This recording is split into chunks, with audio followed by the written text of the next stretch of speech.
চার প্রকার লোক জাহান্নামে যাবে। বলেন কয় প্রকার লোক জাহান্নামে যাবে? অর্থাৎ চার প্রকার লোক তারা জাহান্নামে থেকে যাবে। কিয়ামতের দিন যখন জান্নাতীরা জান্নাতে চলে যাবে, জাহান্নামীরা জাহান্নামে যাবে, তখন জান্নাতীরা জাহান্নামীদেরকে বলবে, মা সালাকাকুম ফি সাকর, তোমরা কেন জাহান্নামে এসেছো, তোমরা কেন জাহান্নামে আসছো? তখন তারা বলবে, আমরা চার কারণে জাহান্নামে এসেছি। বলেন জাহান্নামে আসার কয় কারণ? চারটি কারণে আমরা জাহান্নামে এসেছি। وَإِذَا قُرِئَ الْقُرْآنُ فَاسْتَمِعُوا لَهُ وَأَنصِتُوا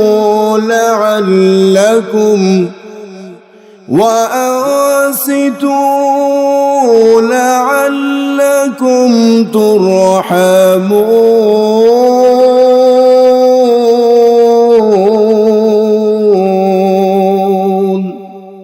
আল্লাহ রব্বুল আলামিন বলেন, ওয়াইদা কুরিয়াল কুরআন,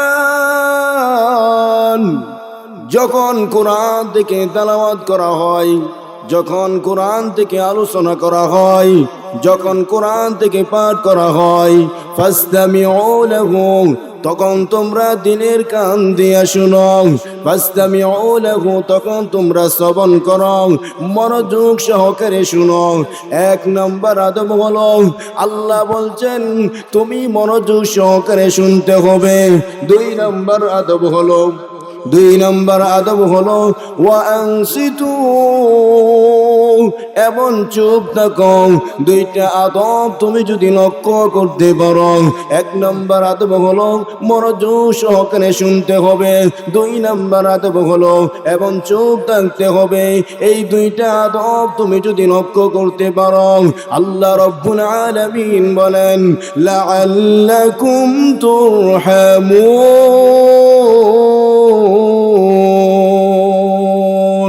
এই দুইটা আদব তুমি যদি লক্ষ্য করতে পারো, তাহলে আল্লাহ রব্বুল আলামিন তোমাদের উপর আল্লাহর রহমত চলে আসবে। আল্লাহর রহমত ছাড়া এক সেকেন্ডে থাকতে পারবেন না। আল্লাহর রহমত চাই কে চাই না? অবশ্যই চাই।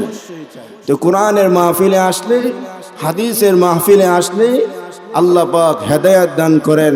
যারা কোরআনের মাহফিলে আসে, আল্লাহ পাক তাদেরকে বুদ্ধি বলেছেন। দলিল সূরাতুজ জুমার 18 নম্বর আয়াতে আল্লাহ তাআলা বলেন, আল্লাযীনা ইয়াসতামিউনাল কওলা ফায়াত্তাবিউনা আহসানাহু উলাইকা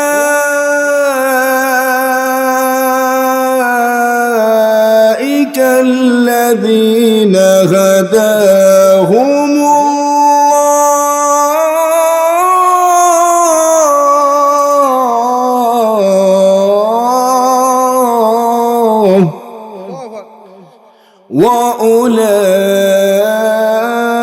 وأولئك هم أولو الألباب।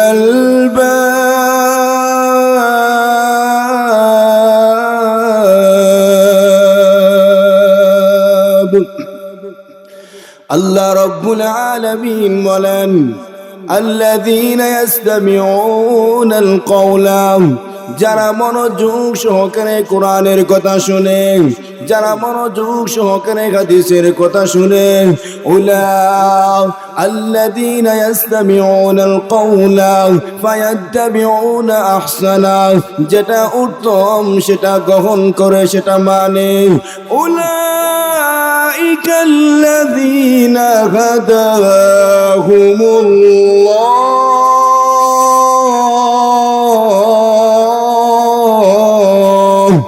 আল্লাহ রব্বুল আলামিন ওই সমস্ত মানুষকে হেদায়েত দান করে।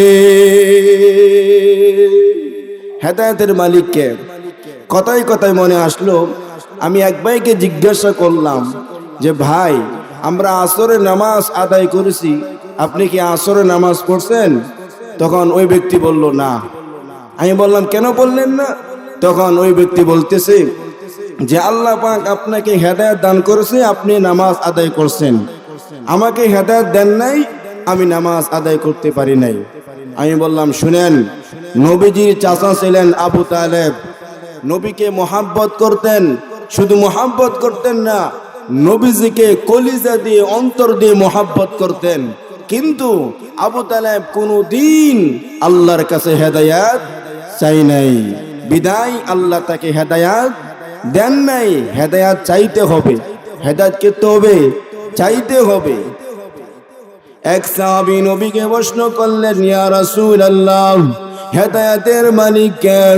আল্লাহর নবী পয়গম্বর বিশ্ব নবী সাল্লাল্লাহু আলাইহি ওয়াসাল্লাম বলেন, হেদায়েতের মালিক হলেন আল্লাহ। আর এক সাহাবী প্রশ্ন করলেন, ইয়া রাসূলুল্লাহ, হেদায়েত পাইব কে? নবীজি সাল্লাল্লাহু আলাইহি ওয়াসাল্লাম বলেন, হেদায়েত চাইব যারা তারাই হেদায়েত পাইব। আর এক সাহাবী পিছন থেকে দাঁড়িয়ে বললেন, ইয়া রাসূলুল্লাহ, ইয়া হাবিবাল্লাহ, হেদায়েতের মালিক আল্লাহ বুঝলাম, হেদায়াত পাইব কে? চাইব যারা তারাই পাইব বুঝলাম। ও নবী, আপনার কাছে আমার প্রশ্ন হলো, আমি যে হেদায়াত পাইছি এটা বুঝবো কেমনে? এটা বুঝার আলামত কি? বলেন, আলামত আছে না নাই? হেদায়াত বুঝার আলামত আছে না নাই? আল্লাহর নবী পয়গম্বর বিশ্ব নবী সাল্লাল্লাহু আলাইহি ওয়াসাল্লাম বলেন, সাহাবী কেরাম শুনো, হেদায়াতের আলামত হলো তিনটা। হেদায়াতের আলামত হলো কয়টা? হেদায়াতের আলামত হলো তিনটা। এক নম্বর হেদায়াতের আলামত হলো দুনিয়াতে লোভ লালসা ছাড়িয়ে দেওয়া, নারীর লোভ, গাড়ির লোভ, ধন সম্পদ লোভ, টাকা পয়সা লোভ ছাড়িয়ে দিতে হবে। দুই নম্বর হেদায়াতের আলামত হলো আখিরাতমুখী কাজ করা, যে কোনো কাজ করা টার্গেট থাকতে হবে আখিরাত। যেমন আজকে মাহফিল করাইতেছেন, টার্গেট থাকতে হবে আখিরাত। আখিরাত মানুষ যখন ইন্তেকাল করে তখন থেকে আখিরাত শুরু হয়ে যায়।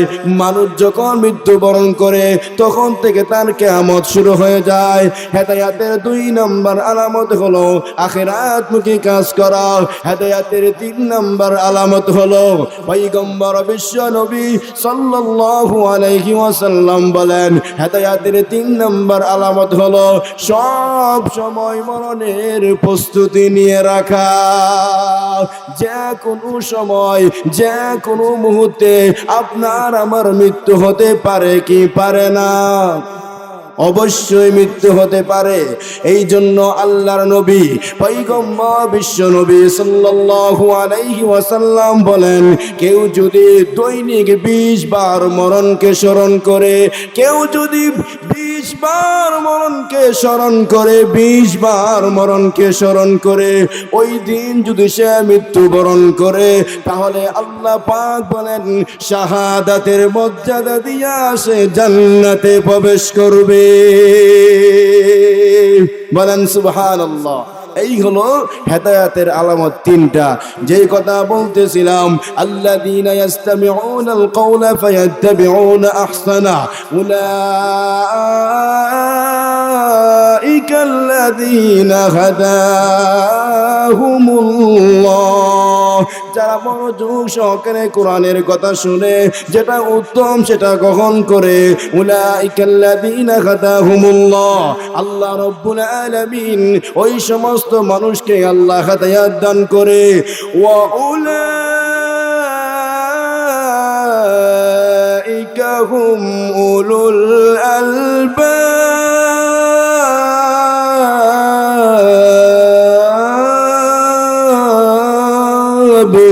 এবং তারাই হলো জ্ঞানী, তারাই হলো বুদ্ধিমান। যে সমস্ত মুসলমান ভাইরা মাহফিলে আসবে, যে সমস্ত মুসলমান ভাইরা কোরআনের ময়দানে আসবে, হাদিসের কথা শুনবে, আল্লাহ পাক রব্বুল আলামিন তাদেরকে বুদ্ধিমান বলেছেন, তাদেরকে জ্ঞানী বলেছেন, তারা হেদায়াত প্রাপ্ত হয়ে যাবে। বলেন সুবহানাল্লাহ। আমরা তিনটি রহমত পাইছি। বলেন কয়টি রহমত পাইছি? তিনটি রহমত পাইছি। এক নাম্বার, নবীজি আমাদের জন্য রহমত। নবীজি আমাদের জন্য কি? রহমত। আল্লাহ বলেন, ওয়ামা আরসালনাকা ইল্লা রাহমাতাল লিল আলামিন। নবী গোটা মানব জাতির জন্য, বিশ্ব মানুষের জন্য দুনিয়ার মধ্যে রহমত হিসাবে এসেছেন। বলেন সুবহানাল্লাহ। এক নাম্বার, নবীজি আমাদের জন্য রহমত। আল্লাহ বলেন ওয়ালাসাউফা ইউতিকা রাব্বুকা ফাতারদা। আর অচিরেই আল্লাহ আপনাকে এমন কিছু দান করবেন যাতে আপনি সন্তুষ্ট হয়ে যাবেন। এই আয়াত নাজিল হওয়ার পর বিশ্ব নবী সাল্লাল্লাহু আলাইহি ওয়াসাল্লাম বলেন, তাহলে আমি ততক্ষণ পর্যন্ত সন্তুষ্ট হব না যতক্ষণ পর্যন্ত আমার একটি উম্মত জাহান্নামে থাকবে। বলেন সুবহানাল্লাহ। নবীজি বলেন, যতক্ষণ পর্যন্ত আমি সন্তুষ্ট হব না যতক্ষণ পর্যন্ত আমার একটি উম্মত জাহান্নামে থাকবে। আল্লাহর নবী পয়গম্বর বিশ্ব নবী সাল্লাল্লাহু আলাইহি ওয়াসাল্লাম বলেন, আমার আল্লাহ আমার উম্মত সম্পর্কে আমার সুপারিশ কবুল করবেন। অবশেষে তিনি আল্লাহ বলবেন, আরাদিতা ইয়া মুহাম্মদ, আরাদিতা ইয়া মুহাম্মদ, এ মুহাম্মদ আপনি সন্তুষ্ট হয়েছেন নাকি? আমি বলবো, রাদিতু হে আমার আল্লাহ, হে আমার পরওয়ারদিগার, আমি সন্তুষ্ট হয়েছি। তখন আল্লাহর নবী পয়গম্বর বিশ্ব নবী সাল্লাল্লাহু আলাইহি ওয়াসাল্লাম এই আয়াত তেলাওয়াত করলেন, ইন তুআযিবহুম ফাইন্নাহুম ইবাদুক ওয়া ইন তাগফির লাহুম ফাইন্নাকা আনতাল আজিজুল হাকীম। আল্লাহর নবী পয়গম্বর বিশ্ব নবী সাল্লাল্লাহু আলাইহি ওয়াসাল্লাম বলেন, হে আল্লাহ, যদি তাদেরকে আপনি শাস্তি দেন তাহলে তারাই তো আপনার বান্দা, আর যদি ক্ষমা করিয়া দেন তাহলে আপনি দয়ালু মহাবিজ্ঞ। এই আয়াতগুলো তেলাওয়াতের পর দুই হাত তুলে কান্না বিজড়িত কণ্ঠে বলতে লাগলেন, আল্লাহুম্মা উম্মতি উম্মতি উম্মতি, ইয়া আল্লাহ, আমার উম্মতের কি অবস্থা হবে, আমার উম্মতের কি অবস্থা হবে, আমার উম্মতের কি অবস্থা হবে। আল্লাহ তাআলা জিবরাইল আলাইহিস সালাতু ওয়াস সালামকে কান্নার কারণ জিজ্ঞাসা করতে প্রেরণ করলেন। জিবরাইল আলাইহিস সালাতু ওয়াস সালাম এসে জিজ্ঞাসা করলো, মা ইয়াবকিকা, কোন জিনিস আপনাকে কাঁদতে বাধ্য করেছে? ইয়া আল্লাহ রাসূল, আল্লাহ আপনার কান্নার কারণ জিজ্ঞাসা করেছেন। দেখেন নবীজি কি উত্তর দেয়। উত্তরে পয়গম্বর বিশ্ব নবী সাল্লাল্লাহু আলাইহি ওয়াসাল্লাম বলেন, আমি আমার উম্মতের মাগফিরাত চাই, আমি আমার উম্মতের ক্ষমা চাই। অতঃপর আল্লাহ তাআলা জিবরাইল আলাইহিস সালাতু ওয়াস সালামকে বললেন, যাও যাও যাও, আমার হাবিবকে গিয়ে বলে দাও আল্লাহ পাক আপনার উম্মতের ব্যাপারে আপনাকে সন্তুষ্ট করবেন। ও নবী, আবার আরেকটা কথা শুনেন, আপনার উম্মত যারা আপনার সুন্নতকে যারা ভালোবাসবে, সুন্নতকে যারা আঁকড়ে ধরবে, সুন্নতকে যারা মহব্বত করবে, ও নবী আপনার উম্মতকে নিয়ে আপনি জান্নাতে প্রবেশ করবেন। বলেন না সুবহানাল্লাহ। তাহলে আমরা তিনটি রহমত পাইলাম। এক নাম্বার রহমত, নবীজি আমাদের জন্য রহমত হিসাবে দুনিয়ার মধ্যে এসেছেন। বলেন সুবহানাল্লাহ। দুই নাম্বার রহমত কি? দুই নাম্বার রহমত হলো কোরআন আমাদের জন্য রহমত। কোরআন আমাদের জন্য কি? রহমত। আমি যে খুতবার মধ্যে যে হাদিস পড়লাম, এই হাদিসে আল্লাহ রাসূল বলেন وقال رسول الله صلى الله عليه وسلم يا أبا هريرة تعلم القرآن وعلمه الناس ولا تزال كذلك حتى يأتيك الموت فإن أتاك الموت وأنت كذلك زارت الملائكة قبرك كما يزار البيت العتيق আল্লাহর নবী পয়গম্বর বিশ্ব নবী সাল্লাল্লাহু আলাইহি ওয়াসাল্লাম বলেন হে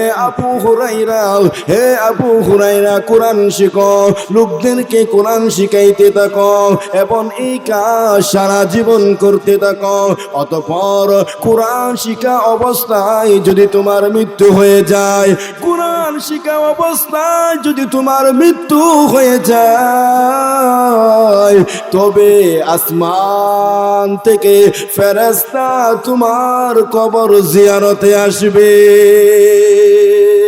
যেমনই ভাবে মানুষ কানে কাবা জিয়ারতে আসে আল্লাহ রাব্বুল আলামিন কানে কাবাকে মুসলমানের জিয়ারত বানিয়েছেন আর কোরআনের হাফেজকে মুসলমানের জিয়ারত ফেরেশতাদের জিয়ারত বানিয়েছেন বলেন সুবহানাল্লাহ তাহলে 2 নাম্বার হলো কোরআন আমাদের জন্য রহমত কোরআন পড়ার দরকার আছে না নাই কোরআন শিখা দরকার আছে না নাই 5টি কারণে আপনাকে কোরআন শিখতেই হবে 1 নাম্বার হলো কোরআন শিখতেই হবে নির্দেশটা কার বলেন আল্লাহর কোরআন শিখতে হবে নির্দেশটা কার আল্লাহর 2 নাম্বার হলো কোরআন নামাজে পড়তে হয় যেহেতু বিকল্প এর কোনো রাস্তা নাই 3 নাম্বার হলো কোরআন প্রচারের জন্য হলেও কোরআন শিখতে হবে 4 নাম্বার হলো কোরআন হলো হেদায়েত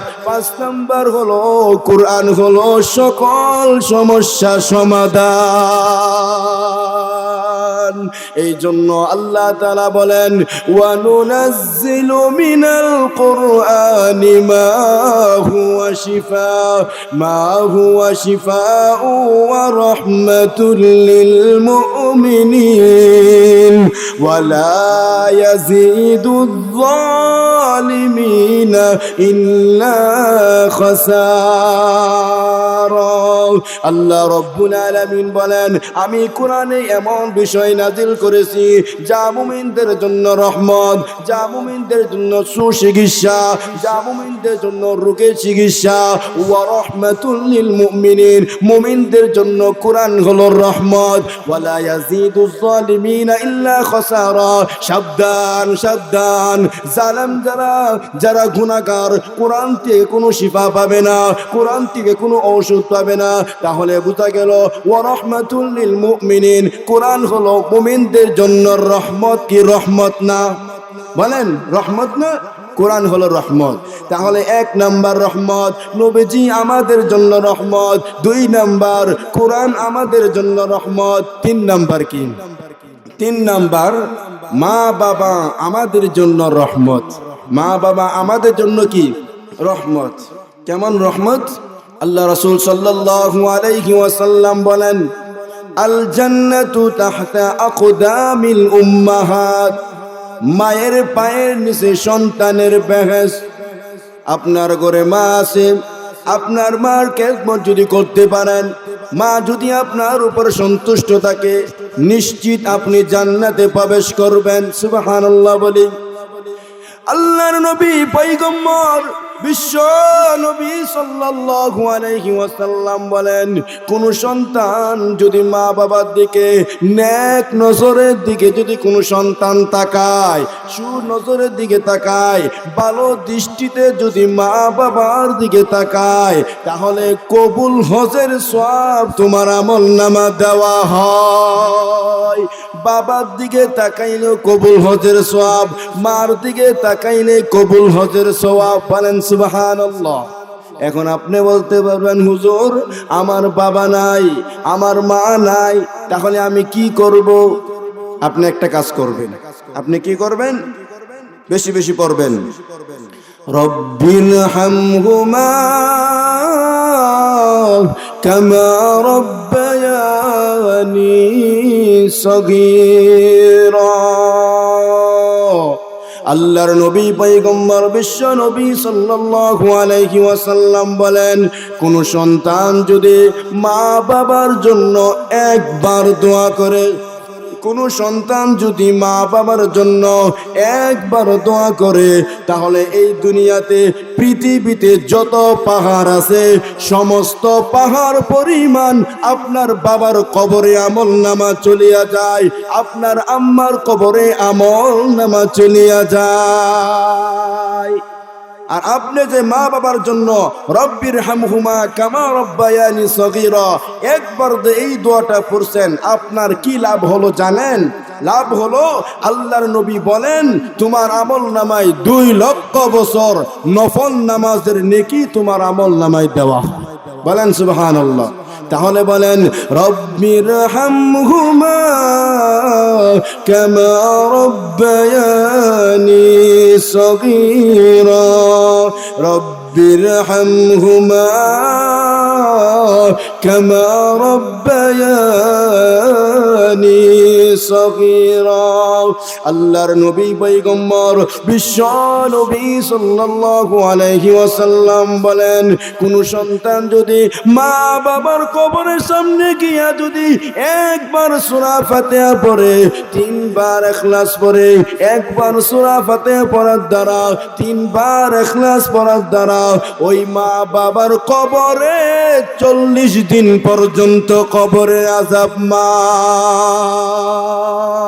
বলেন সুবহানাল্লাহ। তাহলে 3টি রহমত পাইলাম। 1 নাম্বার নবীজি আমাদের জন্য রহমত, 2 নাম্বার হলো কোরআন আমাদের জন্য রহমত, 3 নাম্বার হলো মা বাবা আমাদের জন্য রহমত। 3টি জিনিসের দিকে তাকাইলে সওয়াব, কোরআনের দিকে তাকাইলে সওয়াব। কোরআন পড়তে পারেন না, কোরআনকে মোহাব্বত করে ভালোবেসে কোরআন খুলছেন, যতক্ষণ পর্যন্ত তাকাইবেন ততক্ষণ পর্যন্ত আপনার আমলনামায় আল্লাহ নেকি দিয়া দিবেন। 2 নাম্বার হলো মা বাবা, মা বাবার দিকে তাকাইলেই ভালো দৃষ্টিতে তাকাইলেই সওয়াব। 3 নাম্বার হলো খানে কাবা, দুনিয়ার মধ্যে শ্রেষ্ঠ ঘর কাবা শরীফ, কাবার দিকে তাকাইলেই তোমার আমলনামা সওয়াব দেওয়া হয়। বলেন সুবহানাল্লাহ। দুনিয়া শ্রেষ্ঠ ঘর কাবা, আবার কাবার থেকে 3টা জিনিস দামি। বলেন সুবহানাল্লাহ। মানে 3টা জিনিসের মূল্য কাবা শরীফ চাইতেও দামি। কয়টা জিনিস? 3টা জিনিসের মূল্য কাবার থেকে দামি, অনেক দামি, মূল্যবান। 1 নাম্বার হলো মুসলমানের জানের মূল্য কাবা শরীফের চাইতে দামি, মূল্যবান। সুবহানাল্লাহ। 2 নাম্বার হলো মুসলমানের হালাল মাল টাকা পয়সার মূল্য কাবা শরীফ থেকেও দামি, মূল্যবান। 3 নাম্বার হলো মুসলমানের ইজ্জতের মূল্য কাবা শরীফ থেকেও বেশি দামি, মূল্যবান। কেউ মুসলমানের ইজ্জতের উপর আঘাত করলো, কেমন যেন কাবা শরীফের উপর আঘাত করলো। বলেন নাউজুবিল্লাহ। তাহলে আমরা 3টি রহমত পাইলাম। নবীজি আমাদের জন্য রহমত, কোরআন আমাদের জন্য রহমত, মা বাবা আমাদের জন্য কি রহমত। আমি আপনাদের সামনে সূরাতুল মুদ্দাসসির থেকে গুরুত্বপূর্ণ কয়েকটি আয়াত তেলাওয়াত করেছি। মহাগ্রন্থ আল কোরআন শরীফ থেকে গুরুত্বপূর্ণ কয়েকটি আয়াত তেলাওয়াত করেছি। সূরাটার নাম হলো সূরাতুল মুদ্দাসসির। এই আয়াতের মধ্যে আল্লাহ বলেন 4 প্রকার লোক জাহান্নামে যাবে। বলেন কয় প্রকার লোক জাহান্নামে যাবে? অর্থাৎ 4 প্রকার লোক তারা জাহান্নামে থেকে যাবে। কিয়ামতের দিন যখন জান্নাতীরা জান্নাতে চলে যাবে, জাহান্নামীরা জাহান্নামে যাবে, তখন জান্নাতীরা জাহান্নামীদেরকে বলবে, মা সালাকাকুম ফি সাকর, তোমরা কেন জাহান্নামে এসেছো, তোমরা কেন জাহান্নামে আসছো? তখন তারা বলবে, আমরা 4 কারণে জাহান্নামে এসেছি। বলেন জাহান্নামে আসার কয় কারণ? 4 কারণে, 4টি কারণে আমরা জাহান্নামে এসেছি। তাহলে বোঝা গেল জাহান্নামে যাওয়ার মূল কারণ কয়টা? 4টা। 1 নাম্বার জাহান্নামে যাওয়ার 1 নাম্বার কারণ হলো তারা বলবে, ক্বালু লাম নাকু মিনাল মুসাল্লিন, আমরা নামাজ আদায় করতাম না। অর্থাৎ বেনামাজিরা জাহান্নামে যাবে। জাহান্নামে যাওয়া 4 নাম্বার কারণ। 1 নাম্বার কারণ হলো যে আমরা দুনিয়ার মধ্যে মুসল্লি ছিলাম না। মুসল্লি না থাকার কারণে, নামাজ আদায় না করার কারণে আমরা জাহান্নামে এসেছি। বলেন নাউজুবিল্লাহ। নবীজি বলেন,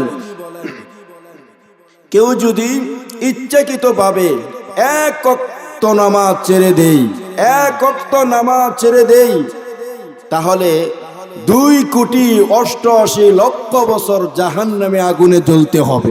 বলেন নাউজুবিল্লাহ।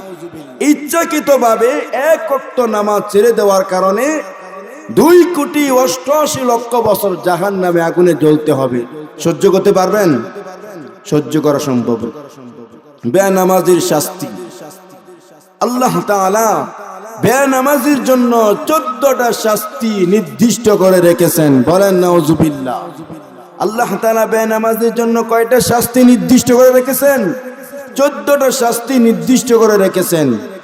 বেনামাজির জন্য দুনিয়ার মধ্যে 5টি শাস্তি, বেনামাজি মৃত্যুর সময় 3টি শাস্তি, আবার বেনামাজি কবরের মধ্যে 3টি শাস্তি, আবার বেনামাজি কিয়ামতের দিন 3টি শাস্তি। আল্লাহর নবী পয়গম্বর বিশ্ব নবী সাল্লাল্লাহু আলাইহি ওয়াসাল্লাম বলেন, বেনামাজি যারা, তাদেরকে দুনিয়ার মধ্যে 5টি শাস্তি দেওয়া হবে। 1 নাম্বার হলো বেনামাজি চেহারারে নেককারে নূর থাকবে না। 2 নাম্বার হলো বেনামাজি রিজিকের মধ্যে কোনো বরকত থাকবে না। 3 নাম্বার হলো বেনামাজি কোনো নেক কাজের সওয়াব পাবে না। 4 নাম্বার হলো বেনামাজি কোনো নেককার বান্দার দোয়া ফলও পাবে না। 5 নাম্বার হলো বেনামাজি কোনো দোয়াই আল্লাহ কবুল করবে না। বলেন নাউজুবিল্লাহ। এই হলো বেনামাজি দুনিয়ার মধ্যে 5টি শাস্তি দেওয়া হবে। শোনো মুসলমান ভাইয়ারা, আবার মৃত্যুর সময় তোমাদেরকে 3টি শাস্তি দেওয়া হবে। 3টি শাস্তি দেওয়া হবে। 1 নাম্বার হলো বেনামাজের মৃত্যু হবে অত্যন্ত জিল্লতের বেয়াজ্জতের সহিত। 2 নাম্বার হলো বেনামাজের মৃত্যু হবে অত্যন্ত ক্ষুধান্ত অবস্থায় মৃত্যু হবে। 3 নাম্বার হলো বেনামাজের মৃত্যু হবে অত্যন্ত পিপাসার্ত অবস্থায়। এই হলো বেনামাজের মৃত্যুর সময় 3টি শাস্তি। আবার কবরের মধ্যে বেনামাজি 3টি শাস্তি দেওয়া হবে। আল্লাহ রাসূল বলেন, যারা বেনামাজি কবরের মধ্যে 3টি শাস্তি। 1 নাম্বার হলো বেনামাজির কবরকে এতটা সংকীর্ণ করে দেওয়া হবে যে পাথরের একদিকের হাড় অন্যদিকে হাড়ের মধ্যে ঢুকে যাবে। 2 নাম্বার হলো বেনামাজির কবরে জাহান্নামের আগুন জ্বালিয়ে দেওয়া হবে।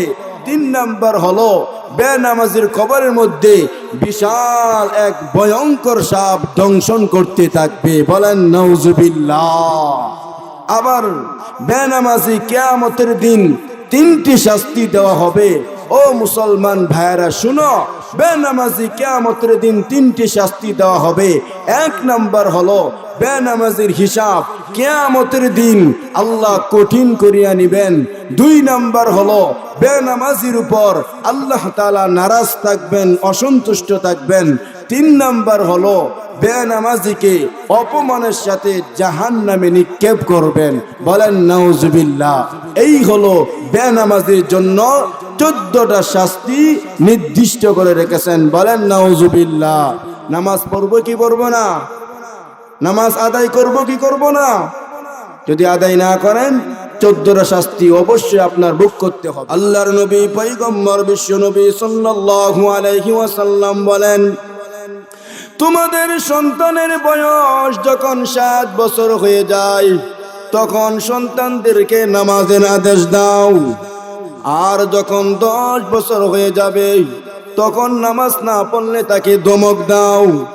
আর তোমাদের সন্তানের বয়স যখন 12 বছর হয়ে যাবে তখন নামাজ না পড়লে তাকে শাসন করো। এই একটা হাদিসের উপর যদি প্রত্যেকটা মা বাবা যদি এই হাদিসের উপর আমল করত, তাহলে আজকে কোনো সন্তান, কোনো মেয়ে ছেলে মেয়ে বেনামাজি থাকতো না। যেই পরিবারের মধ্যে ছেলে নামাজ পড়বে, যেই পরিবারের মধ্যে মেয়ে নামাজ পড়বে, যেই পরিবারের মধ্যে বাবা নামাজ পড়বে, যেই পরিবারের মধ্যে মেয়ে নামাজ পড়বে, আম্মা নামাজ পড়বে, এই পরিবারের মধ্যে আল্লাহ রব্বুল আলামিন শান্তি চলে আসবে। বলেন সুবহানাল্লাহ। ও যুবক ভাইরা শুনো, আল্লাহ রাসূল সাল্লাল্লাহু আলাইহি ওয়াসাল্লাম ইরশাদ করিয়াছেন, জাহান্নামের যাওয়ার কয় কারণ বলছিলাম? 4 কারণ। 1 নম্বর কারণ হলো ক্বালু লাম নাকু মিনাল মুসাল্লিন, আমরা নামাজ আদায় করতাম না, অর্থাৎ বেনামাজিরা জাহান্নামে যাবে। 1 নম্বর কারণ নামাজ আদায় করতাম না। আল্লাহর নবী পয়গম্বর বলেন, যারা নামাজ পড়বে না, যেই ব্যক্তি ফজরের নামাজ ছেড়ে দিবে, তার চেহারার উজ্জ্বলতা নষ্ট হয়ে যাবে। যেই ব্যক্তি জোহরের নামাজ ছেড়ে দিবে, তার রুজির বরকত কমে যাবে। যেই ব্যক্তি আসরের নামাজ ছেড়ে দিবে, তার শরীরের শক্তি কমে যাবে। যেই ব্যক্তি মাগরিবের নামাজ ছেড়ে দিবে, তার সন্তানদি কোনো উপকারে আসবে না, কোনো কাজে আসবে না। যেই ব্যক্তি আশারের নামাজ ছেড়ে দিবে, তার ঘুম পরিতৃপ্তি নষ্ট হয়ে যাবে। বলেন নাউজুবিল্লাহ। জাহান্নামে যাওয়ার 1 নম্বর কারণ আমরা নামাজ আদায় করতাম না, অর্থাৎ বেনামাজিরা জাহান্নামে যাবে। শুনো মুসলমান ভাইয়েরা, শুনো যুবক, তুমি যদি জানতা তোমার যুবক বয়সের একটা সেজদা 80 বছরের ইবাদতের সমান, তাহলে তুমি কখনোই নামাজ ছাড়িয়ে দিতে না। নামাজ ছাড়বা দূরের কথা, তুমি সেজদা থেকে মাথায় উঠাইতা। এই জন্য আল্লাহর নবী পয়গম্বর বলেন, কেউ যদি 5 ওয়াক্ত নামাজ আদায় করে 50 ওয়াক্তের নামাজের সওয়াব আল্লাহ দিয়ে দেয়। বলেন সুবহানাল্লাহ। 5 ওয়াক্ত নামাজ পড়ার দ্বারা 24 ঘন্টার হিসাব আল্লাহ নিবে না। 5 ওয়াক্ত নামাজ পড়ার দ্বারা 24 ঘন্টা আল্লাহ হিসাব নিবে না। আল্লাহর নবী পয়গম্বর বলেন, যে ব্যক্তি ফজরের নামাজ জামাতের সাথে আদায় করবে, একটা হজ, একটা উমরার সওয়াব তোমার আমলনামা দেওয়া হয়। বলেন সুবহানাল্লাহ। ফজরের নামাজ পড়ার দ্বারা একটা হজ, একটা উমরা সওয়াব তোমার আমলনামা দেওয়া হয়। শুধু তাই না মুসলমান, সারা রাত্র তাহাজ্জুদ নামাজের সওয়াব তোমার আমলনামা দেওয়া হবে। কেউ যদি ফজরের নামাজ জামাতের সাথে আদায় করে, আল্লাহ পাক রব্বুল আলামিন সারা দিনের জিম্মাদারি আল্লাহ নিয়ে নেবেন। বলেন সুবহানাল্লাহ। এখন তুমি যদি ফজরের নামাজ তুমি যদি আদায় না করো, কি শাস্তি? আল্লাহর কসম, আমরা কিতাবে পড়েছি, যেই ব্যক্তি ফজরের নামাজ পড়বে না, যেই ব্যক্তি ফজরের নামাজ ছেড়ে দিবে, শুকর পর্যন্ত থুতু মারে, ঘৃণা করে থুতু মারে। বলেন নাউজুবিল্লাহ। শুকর আল্লাহকে বলে, আল্লাহ, শুকর আল্লাহকে বলে, আল্লাহ আমি তোমার কাছে ফরিয়াদ করতেছি, যেই ব্যক্তি বেনামাজি সে যেন আমার চোখের সামনে না পড়ে। বলেন নাউজুবিল্লাহ। শুকর পর্যন্ত ঘৃণা করে, থুতু মারে, আল্লাহর কাছে ফরিয়াদ করে যে বেনামাজি সে যেন আমার চোখের সামনে না পড়ে। বেনামাজির কবর, প্রত্যেকটা মাটি আল্লাহর কাছে পানা চাই, সে যেন আমার কবরে না আসে, সে যেন ওই মাটিতে না আসে, সে যেন ওই মাটিতে না আসে। প্রত্যেকটা মাটি বেনামাজির কবর আল্লাহর কাছে পানা চাই, কারণ বেনামাজির কবর এতটা শাস্তি দেওয়া হবে, বেনামাজির কবর পর্যন্ত আল্লাহর কাছে পানা চাই। দুনিয়ার শ্রেষ্ঠ কথা, হাইয়া আলাস সালাহ, হাইয়া আলাল ফালাহ। আসো কল্যাণের দিকে, আসো সফলতার দিকে আসো। দুনিয়ার শ্রেষ্ঠ কথা শুনেন, মসজিদে যখন আজান দেয় আল্লাহু আকবার, আসো মসজিদের দিকে আসো। আল্লাহ সবচাইতে বড়, আল্লাহ সবচাইতে বড়, আল্লাহ সবচাইতে বড়। দেখবেন মসজিদের মুয়াজ্জিন যখন আজান দেয়, দেখবেন আজান দেওয়ার সময় মসজিদের আশেপাশে কুকুর থাকে, মসজিদের আশেপাশে কুকুর থাকে। কুকুর যখন এই আজান শুনে কুকুর ঘেউ ঘেউ করে মসজিদ থেকে চলিয়া যায়। মসজিদের আজান যখন দেওয়া হয় মুয়াজ্জিনে, মসজিদের আশেপাশে যখন কুকুর থাকে, কুকুর ঘেউ ঘেউ করে চলিয়া যায় অন্যদিকে। আর ইমানদার মুসলমান যারা, তারা মসজিদের দিকে আসে। আর কিছু সংখ্যক মুসলমান ভাইয়ারা আজান শুনছে ঠিক, কিন্তু মসজিদকে এড়িয়ে চলছে, মসজিদ থেকে দূরে চলিয়া গেছে। তাহলে কুকুরের মধ্যে আপনার মধ্যে পার্থক্য হলো কোথায় বলো ভাই? আল্লাহ বলছেন লাকাদ খলাকনাল ইনসান ফি আহসানি তাকওয়িম, আমি মানুষকে সুন্দর অবয়ব দিয়ে সৃষ্টি করেছি। আরেক আয়াতে আল্লাহ বলেন ওয়ালাকাদ কাররামনা বানি আদম, আমি বনি আদমকে শ্রেষ্ঠতা মর্যাদা দিয়ে সৃষ্টি করেছি। আরেক আয়াতে আল্লাহ বলেন উলাইকা কাল আনআমি বাল হুম আদাল, উলাইকা হুমুল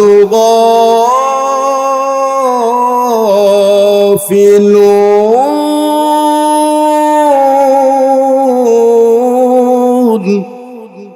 এখানে আল্লাহ বলছেন উলাইকা কাল আনআম, তারা চতুষ্পদ জন্তুর মতো। গরুর মধ্যে 4টা পাও থাকে, ছাগলের মধ্যে 4টা পাও থাকে, 4 পাওয়ালা জন্তুর মতো।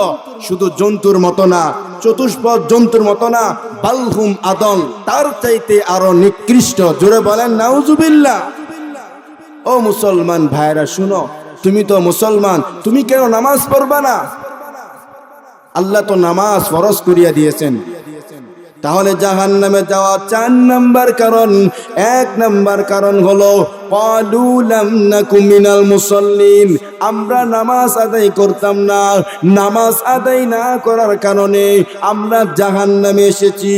2 নাম্বার কারণ হলো ওয়ালাম নাকু নুতইমুল মিসকিন, আমরা মিসকিনদেরকে, এতিম মানুষদেরকে খাবার দিতাম না। আল্লাহ নবী বলেন 5 প্রকার মানুষের জন্য জান্নাত অপেক্ষা করে। 1 নাম্বার হলো যারা ক্ষুধার্ত মানুষের মুখে খাবার উঠিয়ে দেয়, আল্লাহ পাক বলেন তাদের জন্য জান্নাত অপেক্ষা করে। তাহলে 2 নাম্বার কারণ হলো ওয়ালাম নাকু নুতইমুল মিসকিন, আমরা মিসকিনদেরকে খাবার দিতাম না, অসহায় মানুষদেরকে দান করতাম না, এই জন্য আমরা জাহান্নামে এসেছি। 3 নাম্বার কারণ আল্লাহ বলেন ওয়া কুন্না নাখুদু মাআল খাইদিন। 3 নাম্বার কারণ জাহান্নামে যাওয়ার 4 নাম্বার কারণ। 1 নাম্বার কারণ হলো নামাজ আদায় করতাম না। 2 নাম্বার কারণ হলো এতিম মিসকিনদেরকে খানা খাওয়াইতাম না। 3 নাম্বার কারণ হলো সমালোকদের সাথে আমরা সমালোচনা করতাম, মানুষের দোষ একজনের কথা আরেকজনের কাছে বলতাম। দোকানে বসে, বাজারে বসে, রাস্তায় বসে মানুষের দোষ তালাশ করে করে মানুষের অন্য মানুষের কাছে বলে। নবীজি বলেন, একটা হাদিস শুনেন, একজন মানুষের দোষ আপনি বলতে পারবেন, আপনার ক্ষমতা আছে, আপনি বলতে পারবেন, আমি বলবো না। বললে আমার লাভ কি? আমি আপনার দোষ অন্যজনের কাছে বললে আমার লাভ কি? এই যে নিয়ত করছেন বলবেন না, 10,000 রাকাত নফল নামাজের সওয়াব তোমার আমল নামায় দেওয়া হয়। বলেন সুবহানাল্লাহ। তাহলে মানুষের দোষ, মানুষের গীবত, মানুষের শিকায়াত কি আমরা প্রকাশ করব? মানুষের দোষ আমরা কখনো প্রকাশ করব না। আল্লাহ রাসূল বলেন আল গীবাতু আশাদ্দু মিনাজ জিনা, জিনা গীবত জিনার থেকে আরো ডাবল গুনাহ। বলেন নাউজুবিল্লাহ। তাহলে 3 নাম্বার কারণ ওয়া কুন্না নাখুদু মাআল খাইদিন, সমালোকদের সাথে আমরা সমালোচনা করতাম। 4 নাম্বার কারণ হলো ওয়া কুন্না নুকাযযিবু বিয়াউমিদ্দিন, আমরা কিয়ামত হবে, কিয়ামত দিবসকে আমরা অস্বীকার করতাম না, বিশ্বাস করতাম না। কিয়ামতে অস্বীকার করার কারণে আমরা জাহান্নামে এসেছি। আল্লাহ রব্বুল আলামিন কোরআন শরীফের মধ্যে সূরাতুল মুদ্দাসসিরের মধ্যে গুরুত্বপূর্ণ যে আয়াতগুলো তেলাওয়াত করলাম, এই আয়াতের মধ্যেই বলছেন 4 প্রকার লোক জাহান্নামে যাবে, অর্থাৎ 4 প্রকার লোক জাহান্নামে থেকে যাবে। তারা কারা? এদের পরিচয় সূরাতুল মুদ্দাসসিরের মধ্যে আল্লাহ স্পষ্টভাবে বলিয়া দিয়েছেন। জাহান্নামে যাওয়ার 1 নম্বর কারণ আমরা নামাজ আদায় করতাম না। জাহান্নামে যাওয়ার 2 নম্বর কারণ আমরা মিসকিন এতিম মানুষদেরকে খানা খাওয়াইতাম না। জাহান্নামে যাওয়ার 3 নম্বর কারণ সমালোকদের সাথে আমরা সমালোচনা করতাম। জাহান্নামে যাওয়ার 4 নম্বর কারণ আমরা কিয়ামত দিবসকে অস্বীকার করতাম, বিশ্বাস করতাম না। তাহলে জাহান্নামে যাওয়ার যে 4 নম্বর কারণ, এই 4টি কারণ যেন আমরা বদ অভ্যাসগুলো পরিহার করতে পারি এবং জান্নাতে যাওয়ার যে সমস্ত আমল আছে, আল্লাহর হুকুম মানা, নবীর তরিকায় চলা, 5 ওয়াক্ত নামাজ, বিশেষ করে 5 ওয়াক্ত নামাজ যেন আমরা আদায় করতে পারি। আল্লাহ রাব্বুল আলামিন আমাদের সবাইকে সেই তৌফিক দান করুন, বলেন আমিন। তাহলে আল্লাহ তাআলা বলেন ক্বালু লাম নাকু মিনাল মুসাল্লিন, জাহান্নামে যাওয়ার 1 নম্বর কারণ নামাজ আদায় করতাম না। আল্লাহ তাআলা বলেন ইন্নাস সালাতা তানহা আনিল ফাহশাই ওয়াল মুনকার, নিশ্চয়ই নামাজ অশ্লীল ফাহশা সমস্ত গুনাহ থেকে আল্লাহ তার বান্দাকে ফিরিয়ে রাখে। কোন নামাজ? এখন বলতে পারেন ভাই যে হুজুর নামাজও পড়ি আবার সুদও খাই, নামাজও পড়ি গুনাহ করি, বুঝতে হবে আপনার নামাজ আল্লাহর দরবারে কবুল হয়েছে না। এই জন্য বিখ্যাত সাহাবী 5 ধরনের ব্যক্তির নামাজ কবুল হয় না। বলেন কয় ধরনের ব্যক্তির নামাজ কবুল হয় না? 5 ধরনের ব্যক্তির নামাজ কবুল হয় না।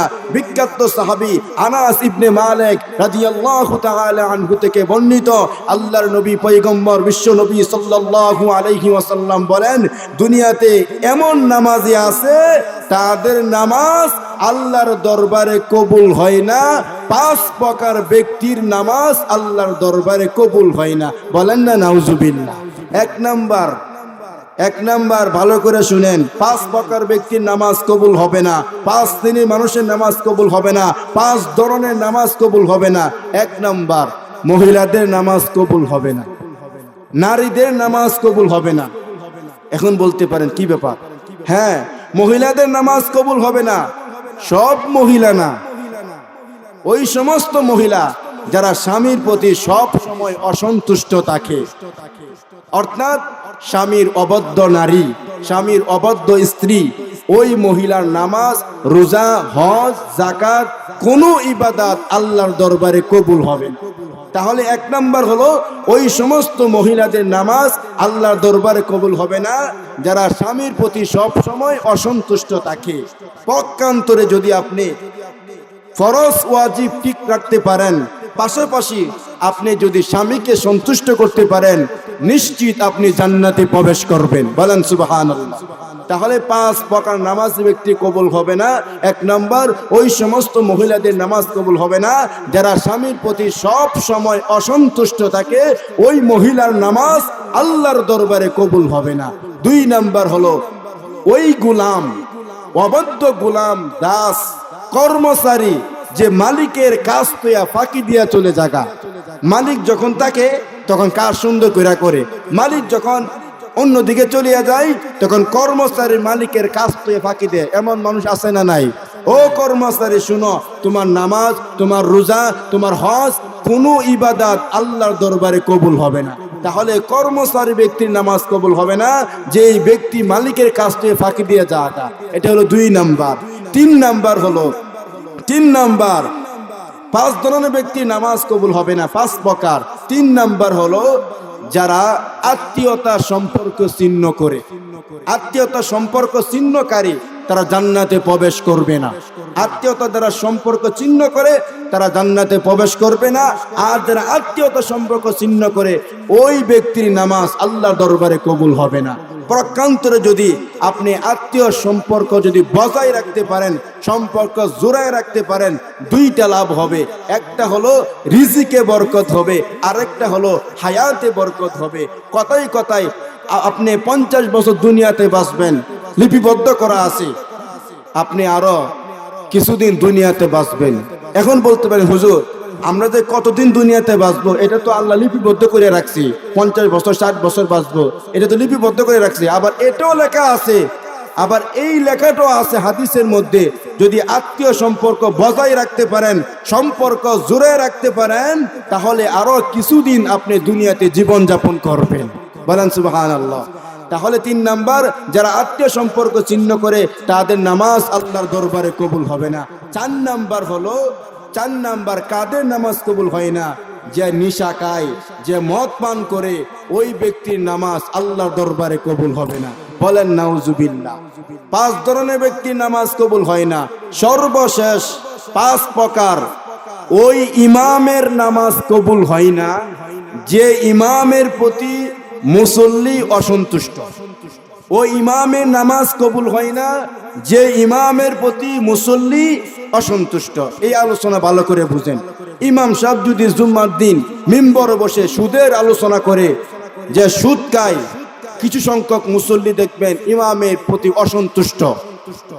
ইমাম সাহেব যদি ঘুষের বিরুদ্ধে আলোচনা করে, কিছু সংখ্যক মানুষ যারা ঘুষ খায় ইমামের বিরুদ্ধে অসন্তুষ্ট থাকবে। ইমাম সাহেব যদি বেপরদার বিরুদ্ধে আলোচনা করে, কিছু সংখ্যক মুসল্লি দেখবেন ইমামের প্রতি অসন্তুষ্ট। না, এখানে বলা হয়েছে যুক্তির কারণ।